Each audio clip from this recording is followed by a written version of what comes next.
So kung makikita po natin dito sa bandang itaas itong wallet, so kapag insakto na po yung puntos nyo ay pindutin lang po itong wallet para ma-withdraw po natin yung mga coins. So bali nga pala yung coins ko ay 506,102. So magkano na ba ang ma-withdraw natin dito? So 506. So dito pwede na tayo maka-withdraw sa GCash ng 100. So sa PayPal, so pwede din dito 100 PayPal ay pwede tayo maka-withdraw dito ng $5 which is equivalent to 250. Dahil dito sa GCash kasi yung 250 nila ay 625,000. So mas maganda dito tayo mag-withdraw sa PayPal dito. So sa hindi pa, so ano nga ba yung way sa GCash para ma-withdraw natin? So kung mag-withdraw tayo ng 100 sa GCash, so ang need niya na coins ay 250,000.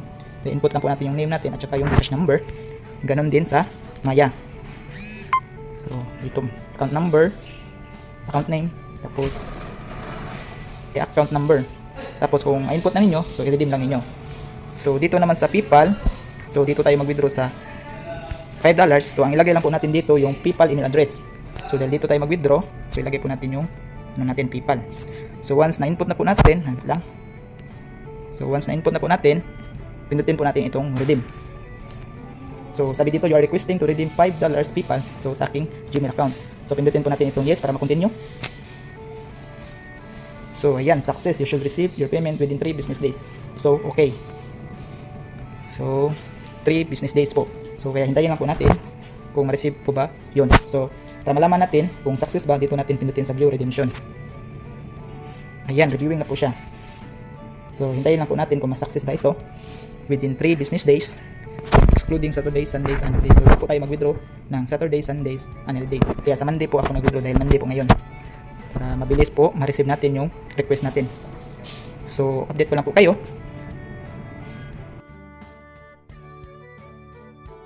2,000 years later. Okay, tingnan po natin yung withdraw natin kung na-receive na ba or success na ba yung withdrawal. So pindutin natin ulit itong wallet. Then itong view redemption. So ayan po, success na po yung withdraw natin. So dahil sa PayPal po ako nag-withdraw, so tingnan po natin sa Gmail.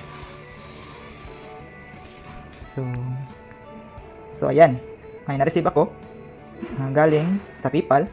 So pindutin po natin. So ayan po, yung $5 na withdraw ko ay may charge fee po siya na 3%. So ang na-receive ko na lang ay 4.85 USD. So sabi dito, thank you for playing Waste Collector. So 3% transaction.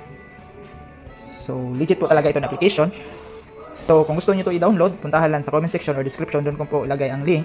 So at huwag din kalimutan i-enter ang code para meron kayong makukuha na 10,000 points bonus. So yan po, God bless.